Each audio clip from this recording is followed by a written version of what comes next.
పరలోక రాజ్యానికి ఎక్కడానికి ఒక 10 మెట్లు ఉన్నాయనుకోండి. ఒక 10 మెట్లు ఉన్నాయనుకోండి. మొదటి మెట్టు నిజంగా మారడం, రెండవ మెట్టు బాప్తిజం పొందడం, మూడవ మెట్టు పరిశుద్ధాత్మను పొందడం, నాలుగవ మెట్టు వేరుబాటు జీవితం. ఒక్కొక్కసారి మెట్లు లెక్కలో మనం వేసుకుంటే ఏ మెట్లో ఉన్నావో మనకే అర్థం కాదు. వేరుబాటు జీవితం, వేరైపోవటం, పరిశుద్ధత కలిగి ఉండటానికి వేరైపోవటం 4వ మెట్టు అయితే మనం ఎన్నో మెట్లో ఉన్నాం. వేరుగా అయిపోవాలి. అందరితో మనము సమాధానంగానే ఉండాలి, కానీ కలిసి ఉండకూడదు. అందరితో ఎట్టగలుగుతావు నువ్వు? వాళ్ళు నువ్వు ఎట్టవుతావు? కానీ సమాధానం లేని వారికి మనము సమాధానం కలిగించే వారిగా, అనగా దేవుని పిల్లలుగా మనము మార్చబడాలి. మొదటిది ఇప్పుడు చదవండి. మళ్ళీ హెబ్రీ 12వ అధ్యాయం 14వ వాక్యం చదివాను కదా. అందరితో సమాధానమును, అందరితో పరిశుద్ధత కలిగి ప్రయత్నం చేయండి. మ్యాక్సిమం ప్రయత్నం చేయండి. ఒకటి, సమాధానము కలిగి ఉండడానికి ప్రయత్నం చేయాలి. రెండవది పరిశుద్ధత కలిగి ఉండడానికి. చెప్పండి. అందరితో సమాధానం, అందరితో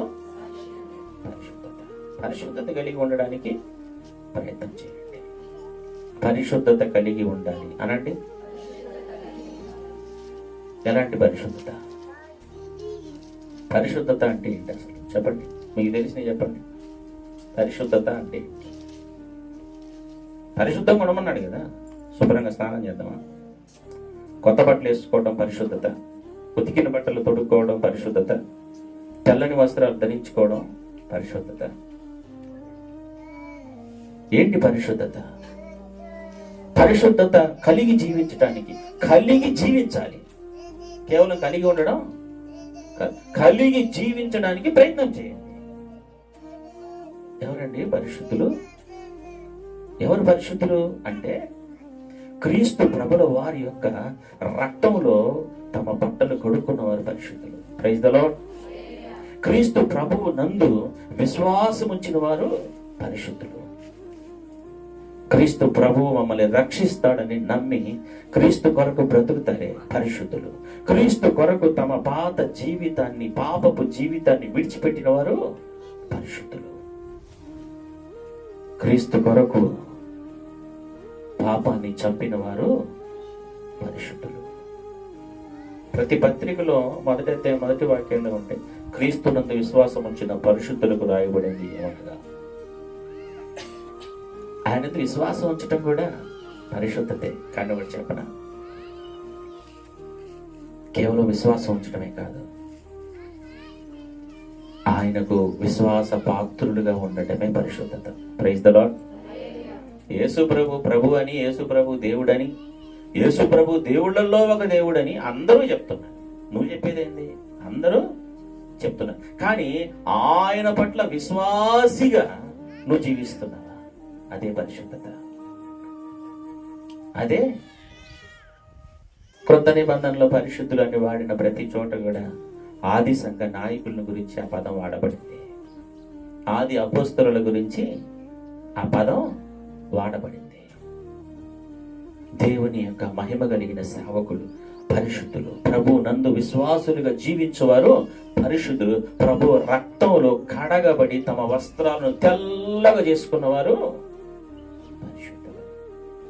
పరిశుద్ధంగా ఉండటానికి మనం ప్రయత్నం చేయండి. ఏటిని పరిశుద్ధపరచుకోవాలి? మొదటగా తలంపుల్ని పరిశుద్ధపరచుకోవాలి. రెండవది కంటి చూపులను పరిశుద్ధపరచుకోవాలి. మూడవది వింటున్నటువంటి మాటలు పరిశుద్ధమైన మాటలుగా మనం వినాలి. మాట్లాడుతున్న మాటలు పరిశుద్ధమైన మాటలు. ఆలోచనలు, తలంపులు, హృదయాలోచనలు పరిశుద్ధమైనవి. నడక, మార్గం పరిశుద్ధత. ఎక్కడ ఉన్నా పరిశుద్ధత కలిగి ఉండాలి. హల్లెలూయా. అన్ని విషయాలలో అనండి, అన్ని విషయాల్లో పరిశుద్ధత కలిగి ఉండాలి. పరిశుద్ధత లేకుండా ఎవడను దేవుణ్ణి, అక్కడే ఉందిగా చదువు, 12:14. పరిశుద్ధత లేకుండా ఎన్నో వాక్యం అది? 14. 12:14 చదవండి. పరిశుద్ధత లేకుండా ఎవడును ప్రభువుని చూడలేడా? నువ్వు చూడటాడు, వాడు అయిపోయినట్టు. మనం చెప్తాను, మనం ఒక వాక్యాన్ని ఆధారం చేసుకొని, ఒక నిరీక్షణను ఆధారం చేసుకొని ఈ మాటలు మనం చెప్తాం. ప్రభు యొక్క రాకడలో మనం ఉన్నాం అనండి. ప్రభు యొక్క ఎవరు వస్తారు చెప్పండి. రాకడలో ఎవరు వస్తారు? యేసు ప్రభు వస్తారు. మరి యేసు ప్రభు వచ్చినప్పుడు మనం ఆయనతో కలిసి పైకి వెళ్ళిపోవాలని అంటే, యేసు ప్రభు వచ్చినప్పుడు ఆయనతో కలిసి దేవదూతలతో కలిసి మనం పరదేశానికి వెళ్ళిపోవాలి అని అంటే ఫస్ట్ ఆయన్ని చూడాలి కదా. ఆయన చూడలేకపోతే ఆయన ఏమైపోతావు నువ్వు? అగ్ని జ్వాలల్లో ప్రభు దిగి వస్తూ ఉన్నప్పుడు మనం ఆయన్ని కలుసుకోవాలి.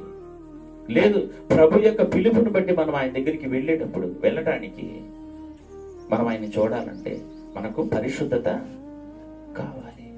ఏ పరిశుద్ధత అంటే సర్వాంగ పరిశుద్ధత, సర్వ శరీరము పరిశుద్ధత, ఆత్మ పరిశుద్ధత, ఆలోచన పరిశుద్ధత, మనసు పరిశుద్ధత, హృదయ పరిశుద్ధత, మార్గం యొక్క మాటల పరిశుద్ధత, చూపుల అన్నిట్లో పరిశుద్ధమైపోవాలి.